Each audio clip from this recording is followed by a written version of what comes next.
धन्यवाद, बहुत बहुत धन्यवाद आपको। धन्यवाद सभापति महोदय। मैं आपने मुझे मौका दिया इसके लिए धन्यवाद। मैं अपने व्यक्तिगत जीवन में, मेरे आज भी याद है, मेरी माँ ने एक बार मुझसे कहा कि मेरे मामा बहुत गौरवशाली हैं कि उनकी बिटिया ने उनको प्लेन का सफ़र करा दिया। क्योंकि हम गांव से आते हैं, किसान परिवार से हैं, तो हर चीज़ की हमारे लिए अहमियत है।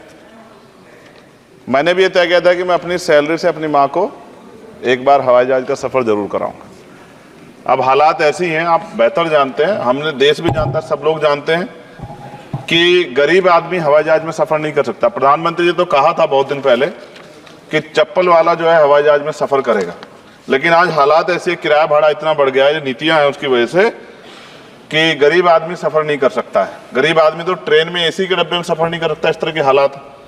तो मेरी मंत्री जी से मांग है कि कोई व्यवस्था ऐसी की जाए कि जो करोड़ों महिलाएं देश की हैं, करोड़ों परिवार ऐसे जिन्होंने सपना ही देखा हवाई जहाज को जाते, उनको भी एक बार मौका मिले कि हवाई जहाज का सफ़र कर लें। तो अगर किराया सस्ता होगा तो शायद वो प्रयास कर सकते हैं, उनके बच्चे प्रयास कर सकते हैं। साथ साथ वायु यात्रा में सेफ्टी सिक्योरिटी का बहुत ज़्यादा ध्यान रखने की ज़रूरत है। कई बार हादसे हुए हैं, कई चीज़ों पर हमें गौर करना है। साथ साथ ज़्यादातर एयरपोर्ट जो है वो प्राइवेट हो गए, और प्राइवेट होने की वजह से कर्मचारियों का शोषण होता है। कर्मचारियों की, क्योंकि हमारे यहाँ बेरोजगारी बहुत है, तो कर्मचारियों को वहाँ काम करने में जो सैलरी मिलती है उसमें एक बार का टिकट भी नहीं आता कई जगह पे। तो मेरी आपसे ये आग्रह है कि जिन लोगों जो प्राइवेट हो गए वहाँ भी सैलरी कम से कम न्यूनतम वेतन इतना होना चाहिए 20,000 रुपये, कि वो अपने परिवार का भी और सफ़र भी वो कभी कर ले, ऐसा मौका भी उन्हें मिलना चाहिए। साथ साथ प्राइवेट होने की वजह से SC/ST OBC के बच्चों को जो नौकरी मिल जाती थी वो भी जीरो होगी। तो मेरी आपसे आग्रह है कि अगर प्राइवेट भी हो गया तो उनसे भी कहा जाए कि कमजोर वर्गों के लोग बच्चों को मौका दिया जाए। साथ साथ नगीना में जहाँ जिन्होंने मुझे चुन के भेजा, मैं उनका धन्यवाद करता हूँ उस क्षेत्र का, वहाँ एयरपोर्ट नहीं, और लंबे समय से उनकी ये मांग, वहाँ पायलट ट्रेनिंग स्कूल भी नहीं है, एरोस्टेस ट्रेनिंग स्कूल भी वहाँ खोलना चाहिए, क्योंकि ग्रामीण क्षेत्रों की प्रतिभाओं को नकारना नहीं चाहिए। साथ साथ मेरा जिला जो है सहारनपुर, वहाँ एयरपोर्ट पुराना है, वो डिफेंस का है सरसावा में, लेकिन वहाँ से पैसेंजर जो है यात्रा के लिए कोई सुविधा नहीं।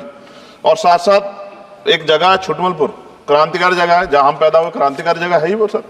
तो वहाँ पे भी हवाई पट्टी की जो है स्थापना जो है सरकार को करानी चाहिए। हमारे लोगों को, छुटमलपुर के लोगों को बहुत अच्छा लगेगा और फायदा भी होगा, बहुत सारा जो है आसान हो जाएगा जनता के लिए। और सुबह से हम प्रयास कर रहे हैं सर कि हमें बोलने का मौका दिया। यहाँ छोटी पार्टियों के लिए थोड़ी समस्या है और 2.5 घंटे इंतजार का मौका मिल रहा है। मैं भाजपा के साथियों को याद दिलाना चाहता हूँ, एक समय था कि आप पे भी 2 मेंबर ऑफ पार्लियामेंट थे, आज आपकी सरकार है, आपको तीसरी चौथी बार मौका मिला है। अगर हम लोग भी ज्ञान की कमी थोड़ी है किसी में, ऐसा तो रानी के पेट से ही राजा पैदा होता है या कोई माँ के पेट सीख के आता है। हम तो संघर्ष करके आए 15-15 साल, तो जब हमें मौका नहीं मिलेगा, अपनी बातें रख पाएंगे तो हमारी बात कैसे पहुंचेगी।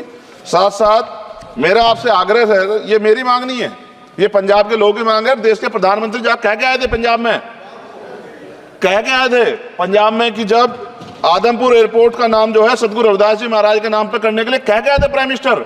आप पता करा लो, ऑन रिकॉर्ड है, प्राइम मिनिस्टर ने अपनी स्पीच में कहा जब पंजाब गए कि हम इस जालंधर में जो एयरपोर्ट है आदमपुर में, कि हम उसका नाम सतगुरु रविदास जी महाराज के नाम पे करेंगे। लेकिन सर दावे और वादे हैं, कब तक ये खोखले वादे होते रहेंगे। देश के प्रधानमंत्री की बात का कोई सम्मान होना चाहिए। क्या सरकार, ये मंत्री जी नहीं सुनना चाहते, या फिर उन्होंने झूठा वादा कर लिया, इन पे भी ध्यान देना चाहिए। लेकिन साथ साथ मेरी मांग भी है, मैं पुनः इस बात को दोहराऊंगा सर, कि गरीब लोग, मैं गांव में जाता हूं, मीटिंगों में जाता हूं, पूछता हूं महिलाओं से, कभी हवाई जहाज सफर किया? मैं लाखों लोगों से मिल चुका, आज तक गरीबों ने हाथ नहीं उठाया सर कि उन्होंने हवाई जहाज का सफर किया, हेलीकॉप्टर का भी नहीं किया है। क्योंकि सर इस देश में आर्थिक गैर बराबरी बहुत बड़े पैमाने पे है। गरीब पैदा होता है, मर जाता, ना अच्छा इलाज मिलता, ना सुविधाएं मिलती, बस उसका जीवन है कि वो पैदा हो गया, ऐसा लगता है मजबूरी में पैदा हो गया, उसको पैदा ही नहीं होना चाहिए था। इस देश में कमजोर वर्गों के लोगों का भी सम्मान होना चाहिए, उनको अवसर मिलना चाहिए।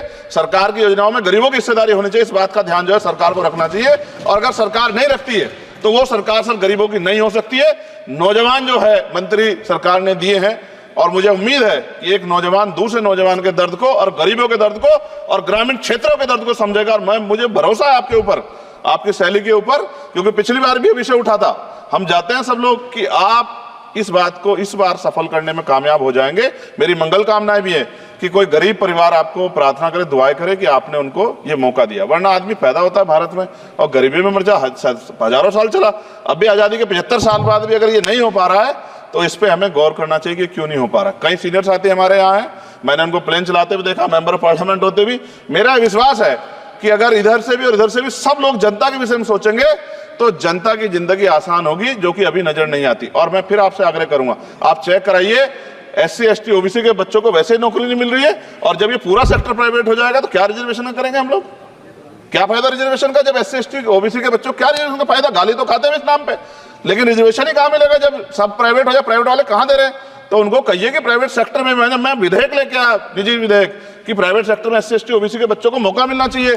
सुप्रीम कोर्ट का एक ऑर्डर, चर्चा हुई इसमें कि भाई क्रिमिलेयर होगी। कितने अरबपति बने आप लोग? कितने लोगों पे हवाई जहाज बताइए? SC ST के लोगों पे कितने लोगों पे हेलीकॉप्टर बताइए? आप कुछ नहीं है आपके पास आंकड़े। सब लोग मिलकर गरीबों को चलना चाहते हैं, ये गलत है सर। मैं आपका धन्यवाद करूंगा पुनः सर, और क्योंकि हम ही कोरम पूरा करते हैं सर, देख लीजिए आप, हम ही बैठे कोरम पूरा करते हैं। हमें विश्वास है अपने देश की पार्लियामेंट पे कि आज नहीं तो कल इस पार्लियामेंट से गरीबों के लिए कानून बनेंगे और गरीबों के लिए पॉलिसियां बनेंगी और गरीबों को भी सम्मान का जीवन मिलेगा, ऐसा हमें विश्वास है।